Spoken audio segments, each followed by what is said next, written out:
Welcome back to the SampanViking on China channel. Over the last few weeks, I've been looking at various aspects of the new battle lines in the new superpower confrontation that seems to have been developing over the last few years between China and Russia, and again the Western powers led by the USA. And I'm going to continue with that theme today, with this discussion, looking at perhaps the harder edge of the confrontation, which is to do with nuclear power, nuclear military power, and nuclear blackmail as much as anything else. And this discussion is going to look at how the Russian-Chinese alliance is looking to offset the ability of the US to use its nuclear arsenal in order to browbeat other nations, principally themselves, with relatively little fear of comeback.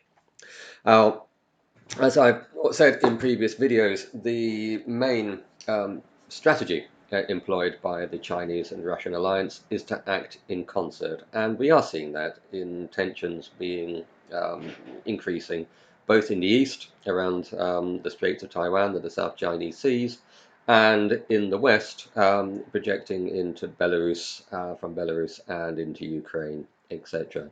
Reports of the Russians building up troops on the Ukrainian border. Although, when you look in more detail, these troop build-up seem to be a considerable distance inside Russia and not right on the border, although, agreeably, what would be a useful staging point if you wanted to start a military operation later. But even so, that does raise issues about a country's ability to move its forces around within its borders and not actually placing on the border in an aggressive manner towards a neighbour. So I think the West is wanting its cake and eat it a little bit on that score. Same probably be said with the Chinese forces in Taiwan. For instance, accusing Chinese aircraft of entering into the Taiwanese air identification zone. But of course, an air identification zone is only a self-declared zone. The Taiwanese zone actually extends into the Chinese mainland. So to say that China flying its own aircraft in its own territory is somehow a provocation would be stretching it a little bit. They've been claiming that aircraft have been coming into areas where they normally haven't gone, but still international airspace, so they really don't have a huge amount to complain about. There is, however, the aspect, this comes back, of course, to the overall aspect of why the double head. Well, it means that the US has always predicated its strategy on being able to deal with a single crisis somewhere and being able to bring all its power to bear and to be able to utilize all its allies in order to deal with it overwhelmingly. Pardon me. Well, of course, by splitting the attention two ways and at two sides of the globe, it does two things. One, the United States can no longer concentrate all its forces in one place to head off both crises. It has to split them or decide which one it neglects and which one it concentrates on. Either way, there would be repercussions, and of course, allies that might otherwise be happy to come and join in on something the far side of the world would be far more reluctant to commit forces if they actually have a crisis developing on their own doorstep as well. So again, and also if then told that if, for instance, European NATO countries, Eastern European NATO countries were told that they're not the priority, the United States is only really interested in the Asia Pacific, that would not do much for morale or a sense of camaraderie, and again would lead to problems. So you can see the logic of this approach by the Chinese and the Russians, which I have to say I believe are being done purely for negotiating tactics. It is to bring the West to the negotiating table by saying you're not going to have it your own way. The consequences of being able to pursue a hard power solution to all of your problems in this instance would be disastrous for you. You need to talk to us. You need to come to an accommodation. The balance of power has changed. You need to accept that. You need to work with us so that we can establish where that new balance line genuinely exists, so that we can come back to, go back to a more stable coexistence for the for the foreseeable term. Getting America to do that seems particularly difficult. They've been used to ruling the roost for so long, they would rather it continue that way and don't want to acknowledge that things have changed. And so it might well be that things do have to get kinetic, albeit in a limited sense, in order for the message to get through. But by the same token, I think in some circles that message has already well and truly got through, which would explain the sudden interest in China's nuclear arsenal. And the news is that China is planning to expand to quadruple its existing nuclear stockpile, which would take it to something in the nature of about 1,000 warheads, and to do this before the end of the decade. To a major manufacturing power, industrial power like China, shouldn't be too much of an issue. In order to achieve it, it is the geostrategic it's the geostrategic part of it that really seems to be upsetting the West. They are saying that this is the biggest geopolitical upheaval in a generation or whatever, and but although again, the Chinese would still only have about a third or less of the US value stockpile.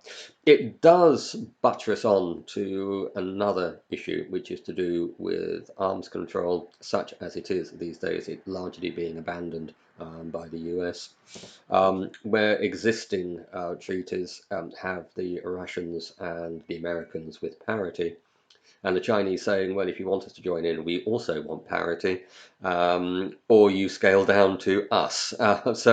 Neither, particularly when you're faced 2-to-1, is an attractive proposition to the Americans, and so they are complaining. So faced with this on the one side and the double-headed threat on the other, it seems that somewhere along the line, the Americans have said, if this goes ahead, we would have no choice but to recourse to the use of nuclear weapons. And to which the Chinese obviously said, well, in that case, we're going to have to increase our deterrent in order to offset the threat of yours. And in the meantime, of course, by acting in concert with our allies, the Russians, anything fired at us will be interpreted by them as a shot against them, with all the inevitable consequences that both of us, believing we're under full nuclear attack, would have. I have to say, I find threats of the use of nuclear weapons in this way by the US an extremely reckless and foolish move. Um, I do not subscribe to the idea that you can have a limited or just tactical nuclear exchange. I think the nuclear threshold, the nuclear weapons threshold, the nuclear weapons red line is such a profound and absolute line. The trust of deterrence, if you like, once broken, is completely broken and can never be regained. And what this means in a conflict situation is that the moment one side resorts to the use of a nuclear weapon of any type or size, is simply an assumption that escalation is going to be fast and total, and there is absolutely no point waiting for it to get there. Just do it straight away. And I'm afraid that is it. I think if either side see a missile flying towards them, they will assume it is the first of all the enemy's stockpiles flying towards them, and the immediate response will be to release and fire every nuclear missile that they themselves also have, in anticipation of that attack. So when people start using nuclear weapons, it is very in an argument, it is desperate but also incredibly foolish and reckless. It cannot lead to anywhere good, and that has to be understood. So China's at the moment are using the benefit of the Russia's larger nuclear umbrella, which means that whilst the Americans might have felt emboldened to send a shot over to the Chinese, the fact that it would trigger a massive Russian response, not because Russia is necessarily prepared to make that sort of sacrifice for the sake of its allies, but out of its own self-interest, if it sees a missile coming it might assume that it's the first of many, and there are plenty of others also about to appear, which are heading for them. Again, that is a new form of deterrence. That means that you cannot have just a limited nuclear war. It would go total, it would go full escalation, it would happen within minutes, and so there's absolutely no point in doing it. And China, for its own part, realizing there are situations where perhaps America might be there, if they are prepared to make this sort of threat, may also be prepared to find a weak spot where they might be able to fire a missile without eliciting a full Russian response. They realize that in order to offset this, they need to massively beef up their own stockpile to have their own deterrence and no longer be largely reliant on the Russians for that protection. China does have a nuclear stockpile. It's about 200 missiles.